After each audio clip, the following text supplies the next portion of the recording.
जय श्री राम आप सभी को।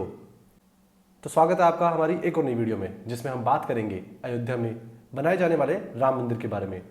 तो क्या है इसका पूरा इतिहास। हम बात करेंगे बाबरी मस्जिद से बनाने तक से और अभी जो रामलला का नया मंदिर बन रहा है वहां तक की। तो इसकी मेन जो चीज़ें हुई थी, ये मेन डेट्स को हम कवर करेंगे इसमें। तो वीडियो को अंत तक जरूर देखना, आपको बहुत ही महत्वपूर्ण जानकारियां इसमें मिलेंगी। अयोध्या नगरी कितनी पुरानी है क्या आप सभी लोग जानते हैं? भारतीय वेदों और शास्त्रों में भी इसका जिक्र मिलता है। यहाँ तक कि अथर्ववेद में भी इस नगरी का वर्णन है। हमारी मान्यताओं के अनुसार अयोध्या नगरी हमेशा से श्री राम की जन्मभूमि है। अयोध्या नगरी के धार्मिक इतिहास का हमें रामायण में पता लगता है, लेकिन इस नगरी के इतिहास का एक पन्ना विवादित है। हम बात कर रहे हैं बाबरी मस्जिद और इससे जुड़ी हुई समस्त घटनाओं के बारे में। इस समय पूरा देश ही नहीं बल्कि पूरा विश्व रामलला के प्राण प्रतिष्ठा की खुशियों में डूबा हुआ है। तो इसी अवसर पर क्यों ना इतिहास के कुछ पन्ने पलटे जाएं और देखा जाए कि इतिहास में ऐसा क्या हुआ था कि यह जगह विवादित बन गई। आज हम उन सभी तारीखों के बारे में बात करेंगे जिन्होंने मौजूदा समय में राम मंदिर के निर्माण में बहुत ही महत्वपूर्ण मदद की है। अधिकतर लोगों को लगता है कि यह विवाद 70 वर्षों से चल रहा है, लेकिन ऐसा नहीं है। इस विवाद की नींव 16वीं सदी में, या हम कह सकते हैं कि 500 वर्ष पूर्व रखी गई थी। हालांकि उससे पहले भी अयोध्या में मंदिर और मस्जिद को लेकर विवाद बने हुए थे, लेकिन आधुनिक इतिहास को हम 1528 से शुरू करते हैं। साल 1528-29 के बीच बनाई गई थी बाबरी मस्जिद। अयोध्या का विवाद बाबरी मस्जिद से घिरा हुआ है। इसकी शुरुआत हुई थी 1528 में, जब बाबर के सेनापति मीर बाकी ने अयोध्या के अंदर राम मंदिर को तुड़वाकर वहां पर एक मस्जिद बनवाई थी। इस मस्जिद को मुगल साम्राज्य का एक बहुत ही महत्वपूर्ण मस्जिद माना जाता है। बाबरी मस्जिद का जिक्र मॉडर्न दस्तावेजों में भी है, जैसे कि साल 1932 में छपी किताब अयोध्या अ हिस्ट्री में बताया गया है कि मीर बहादुर को दरअसल बाबर ने ही हुक्म दिया था कि अयोध्या में राम जन्मभूमि है और वहां पर उस मंदिर को तोड़कर वहां पर एक मस्जिद का निर्माण करवाया जाए। बाबर के सिपाहियों द्वारा बनाई गई मस्जिद का नाम उन्होंने बाबरी मस्जिद रख दिया गया। हालांकि इस सब को लेकर बहुत ही ज्यादा दावे मिलते हैं कि दरअसल मंदिर को तोड़कर मस्जिद को बनाया गया था। कई किताबों में इसका जिक्र भी मिलता है कि मंदिर की सामग्री से ही उन्होंने मस्जिद का निर्माण करना शुरू किया था। उस वक्त क्या हुआ था, इस चीज को लेकर बहुत से दावे किए जाते हैं। 300 साल बाद शुरू हुआ विवाद। मस्जिद के बनने के 300 वर्ष बाद विवाद की पहली झलक सामने आई थी। अब तो इतिहास शुरू होने वाला था। वह लंबी लड़ाई के साथ साथ विध्वंस की एक नई कहानी लिखने वाला था। 1853 से 1855 के बीच में अयोध्या में बने मंदिरों को लेकर विवाद शुरू होने लगे। कुछ रिपोर्ट्स बताती हैं कि उस वक्त सुन्नी मुसलमानों ने हनुमानगढ़ी मंदिर पर हमला कर दिया और उनका दावा था कि यह मंदिर दरअसल मस्जिद को तोड़कर बनाया गया था। हालांकि इसका कोई भी प्रमाण नहीं मिला। सर्वपल्ली गोपाल की किताब anatomy of A conformation Ayodhya and rise of communal politics in India में भी इसका जिक्र मिलता है। उसमें बताया गया है कि उस वक्त हनुमानगढ़ी मंदिर बैरागियों के, या बोल सकते हैं कि हिंदुओं के अधीन था और उन्होंने आसानी से मुसलमानों के गुट को वहां से खदेड़ दिया। तत्कालीन नवाब वाजिद अली शाह से इस चीज की शिकायत भी की गई। अयोध्या उस वक्त नवाबों के अधीन थी और इस मामले को सुलझाने के लिए उन्होंने एक कमेटी बिठाई। उस कमेटी की जांच एक रिपोर्ट में सामने आई। उसमें बताया कि यहां पर पहले कोई मस्जिद थी ही नहीं और उस समय नवाब वाजिद अली शाह ने हनुमानगढ़ी मंदिर पर एक और हमला रोक दिया था। अंग्रेजी सरकार ने की सुलह की कोशिश। एक रिपोर्ट कहती है कि साल 1858 में निहंग सिखों के एक दल ने बाबरी मस्जिद के अंदर घुसकर वहां पर हवन पूजन किया था। उस वक्त पहली बार इस घटना के खिलाफ एक FIR दर्ज की थी और यह विवाद लिखित में सामने आया था। उसमें लिखा गया था कि मस्जिद की दीवारों पर राम नाम लिख दिया गया है और उसके बगल में एक चबूतरा भी बनाया गया है। साल 1959 में अंग्रेजी सरकार ने एक फैसला दिया और उन्होंने इन दोनों के बीच में एक दीवार खड़ी कर दी, जिससे कि हिंदू पक्ष और मुस्लिम पक्ष शांति से अलग अलग जगह पूजा और इबादत कर सके। और यहीं से पहली बार राम चबूतरा नाम प्रचलन में आया था। साल सन 1885 में पहली बार कोर्ट पहुंचे थे Ramlalla. Supreme Court observer SCO की रिपोर्ट बताती है कि यह पहली बार था जब राम मंदिर विवाद कोर्ट में पहुंचा था। यहां पर महंत रघुवीर दास ने राम चबूतरे पर मंदिर बनवाने की याचिका दायर की थी। फैजाबाद डिस्ट्रिक्ट मजिस्ट्रेट ने इस याचिका को खारिज कर दिया था। उसके बाद फैजाबाद कोर्ट में रघुवीर दास की याचिका को पहुंचाया गया और उस वक्त केस की सुनवाई कर रहे जज पंडित हरिकिशन ने उस याचिका को रद्द कर दिया गया। और यह वह समय था जब निर्मोही अखाड़ा लोगों के सामने आया था और लोगों को इसके बारे में पता चला था। महंत रघुवीर दास भी इसी अखाड़े में शामिल थे। इसके बाद भी महंत रघुवीर दास ने हार नहीं मानी और उन्होंने अंग्रेजी सरकार के सामने गुहार लगाई, लेकिन यहां पर भी उनकी बात की कोई सुनवाई नहीं हुई और उनकी याचिका रद्द कर दी गई। इसके बाद यह मामला यहीं पर दब गया और अगले 48 वर्षों तक इसके ऊपर किसी प्रकार की कोई सुनवाई नहीं हुई और कुछ छोटे मोटे शांतिपूर्वक विरोध चलते रहे। साल 1930 का दौर जब शुरू हुआ अयोध्या का नया अध्याय। सबसे पहले साल 1936 में मुसलमानों के दो गुट सिया और सुन्नी में लड़ाई हो गई। उन दोनों का यह दावा था कि बाबरी मस्जिद पर उनका हक है। इसके बाद दोनों मुसलमानों के गुटों ने वक्फ बोर्ड पर जाने का फैसला किया और यह लड़ाई तकरीबन 10 साल तक खिंच गई।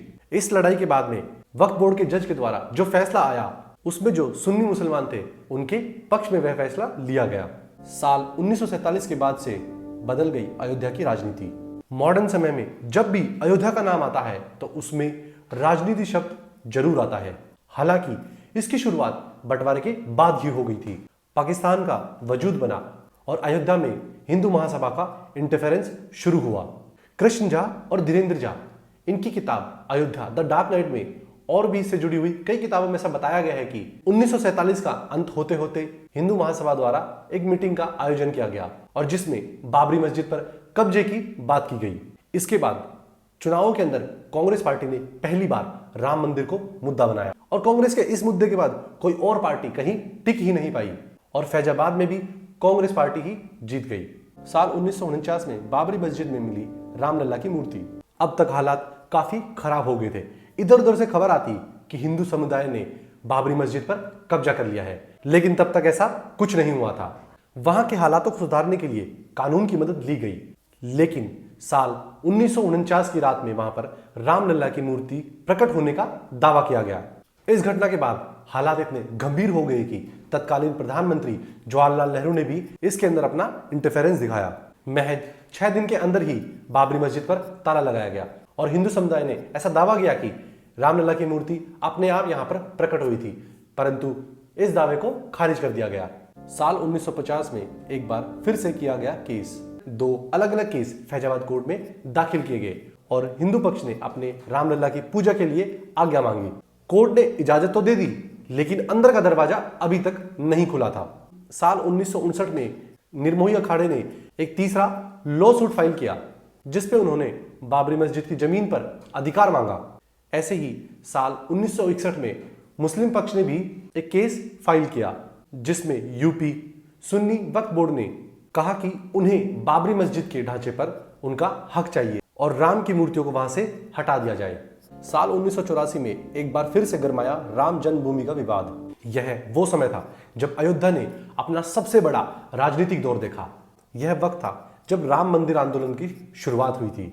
इसी समय बीजेपी के वरिष्ठ नेता लाल कृष्ण आडवाणी को इस आंदोलन की कमान संभालने के लिए चुना गया था। साल 1986 में राजीव गांधी की सरकार के आदेश पर बाबरी मस्जिद के अंदर का गेट खोल दिया गया। दरअसल उस समय लॉयर यूसी पांडे ने फैजाबाद सेशन कोर्ट में एक याचिका दायर की। उसमें था कि फैजाबाद सिटी एडमिनिस्ट्रेशन ने इसका गेट बंद कर दिया था, इसलिए अब इस गेट को खोल दिया जाए। तब हिंदू पक्ष को यहां पर पूजा और दर्शन की अनुमति मिल गई थी, लेकिन उसी तरफ मुस्लिम पक्ष ने बाबरी मस्जिद एक्शन कमेटी ने इस चीज के ऊपर प्रोटेस्ट किया था। साल 1989 में रखी गई थी राम मंदिर की नींव। उस वक्त के प्रधानमंत्री राजीव गांधी ने विश्व हिंदू परिषद को विवादित जगह पर नींव डालने की अनुमति दे दी थी। इसके बाद पहली बार रामलला का नाम हाई कोर्ट में पहुंचा, जहां पर निर्मोही अखाड़ा और सुन्नी वक्फ बोर्ड ने रामलला जन्मभूमि पर अपने अपने दावे पेश किए। साल 1990 में लाल कृष्ण आडवाणी ने उस समय गुजरात के सोमनाथ मंदिर से लेकर अयोध्या तक के लिए रथ यात्रा निकालने का निर्णय लिया और यह बहुत ही विवादित दौर था। साल 1992 में गिराई गई बाबरी मस्जिद। 6 दिसंबर 1992 वह दिन आ ही गया था जिस दिन बाबरी मस्जिद को गिराया गया और यह दिन इतिहास के पन्नों में दर्ज कर दिया गया। कार सेवकों ने यहां पर एक स्थायी मंदिर का निर्माण कर दिया। मस्जिद गिराने के 10 दिन बाद ही तत्कालीन प्रधानमंत्री ने retired high court justice MS Liberhan को लेकर एक कमेटी बनाई गई, जिसमें मस्जिद को गिराने और सांप्रदायिक दंगों को लेकर एक रिपोर्ट तैयार की गई। जनवरी 1993 में आते आते अयोध्या की जमीन को नरसिम्हा राव की सरकार ने अपने अधीन ले लिया और 67.7 एकड़ जमीन को केंद्र सरकार के अधीन घोषित कर दिया।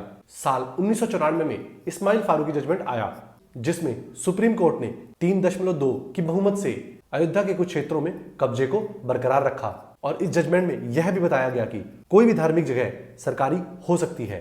साल 2002 में बढ़ने लगी राम मंदिर की मांग। साल 2002 में अयोध्या टाइटल डिस्प्यूट शुरू हुआ। इलाहाबाद हाई कोर्ट की लखनऊ बेंच में हियरिंग शुरू हुई और अगस्त 2003 में ASI archaeology survey of India ने मस्जिद की जगह पर खुदाई शुरू कर दी और यह दावा किया गया कि इसके नीचे 10वीं सदी के मंदिर के अवशेष मिले हैं। साल 2009 में अपने गठन के 17 वर्ष बाद लिब्रेन कमीशन ने अपनी रिपोर्ट सबमिट की। हालांकि इस रिपोर्ट में क्या था वो कभी सामने आया ही नहीं। 30 सितंबर 2010 अयोध्या मामले का ऐतिहासिक फैसला। अब तक अयोध्या की जमीन को हर पक्ष अपने लिए मांग रहा था। इलाहाबाद हाई कोर्ट की तरफ से एक फैसला आया, जिसमें इस जमीन को 3 हिस्सों में बांट दिया। 1/3 हिस्सा निर्मोही अखाड़ा, 1/3 हिस्सा सुन्नी वक्फ बोर्ड, 1/3 हिस्सा राम जी के विराजमान के लिए दिया गया। इस फैसले ने पूरे देश में विवादों को जन्म लिया। इसके खिलाफ एक बार फिर से एक याचिका सुप्रीम कोर्ट में दायर की गई और साल 2011 में सुप्रीम कोर्ट ने इलाहाबाद हाई कोर्ट की जजमेंट को खारिज कर दिया। सुप्रीम कोर्ट ने इस हियरिंग को लेकर अपना फैसला सुनाया और कहा कि इलाहाबाद हाई कोर्ट का जजमेंट अजीब है, क्योंकि तीनों में से किसी भी पार्टी ने इसके लिए गुहार नहीं लगाई थी। साल 2017 आते आते चीफ जस्टिस खैर ने तीनों पार्टियों को आउट ऑफ कोर्ट सेटलमेंट करने के लिए कहा। इस पर एक बार फिर से बहस शुरू हो गई। साल 2018 में सुप्रीम कोर्ट ने अपना फैसला दिया, लेकिन उसको जग जाहिर नहीं किया गया। उस वक्त सुप्रीम कोर्ट की बड़ी बेंच के तहत उनके इस फैसले को जांच करने के लिए मना कर दिया। साल 2019 में आखिरकार आया ऐतिहासिक फैसला। चीफ जस्टिस गोगोई ने साल 2019 में 5 जजों की एक बेंच बनाई और 2018 वाले फैसले को खारिज कर दिया। 8 मार्च 2019 को 2 दिन की सुनवाई के बाद में जमीन विवाद को आपसी सहमति से सुलझाने के लिए एक बार फिर से कहा गया। नवंबर 2019 आते आते सुप्रीम कोर्ट ने हिंदू पक्ष के खिलाफ फैसला सुना दिया और सुप्रीम कोर्ट ने यह भी कहा कि राम मंदिर को एक ट्रस्ट के जरिए बनाने का आदेश दिया। इसके बाद सुन्नी वक्फ बोर्ड को अयोध्या के अंदर 5 एकड़ जमीन दे दी गई और उस पर एक मस्जिद बनवाया जाएगा। दिसंबर तक इस मुद्दे पर कई पिटीशंस फाइल की गई, लेकिन सुप्रीम कोर्ट में उन सभी पिटीशनों को खारिज कर दिया। फरवरी 2020 में श्री राम जन्मभूमि तीर्थ ट्रस्ट की स्थापना हुई और लोकसभा के प्रधानमंत्री श्री नरेंद्र मोदी ने इसकी घोषणा की। सुन्नी वक्फ बोर्ड ने 5 एकड़ जमीन को स्वीकार किया और अगस्त 2020 में श्री नरेंद्र मोदी के द्वारा राम मंदिर का शिलान्यास किया गया। अब 22 जनवरी 2024 को हमारे रामलला की मूर्ति की प्राण प्रतिष्ठा है, जो कि श्री नरेंद्र मोदी की देखरेख में होगा। अब यह तो थी बाबरी मस्जिद से लेकर राम मंदिर बनने की, या कह सकते हैं कि रामलला के प्राण प्रतिष्ठा तक की पूरी कहानी। चलिए अब मैं आपको राम मंदिर से जुड़ी हुई कुछ रोचक बातें बताता हूं।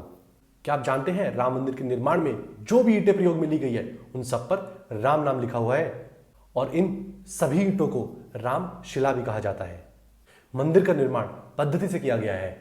इसके अंदर कहीं भी लोहे और स्टील का प्रयोग नहीं किया गया है। सोमपुर आर्किटेक्ट ने इस मंदिर का डिजाइन बनाया है और यह परिवार हजारों वर्षों से मंदिरों और भवनों का निर्माण करवाता है।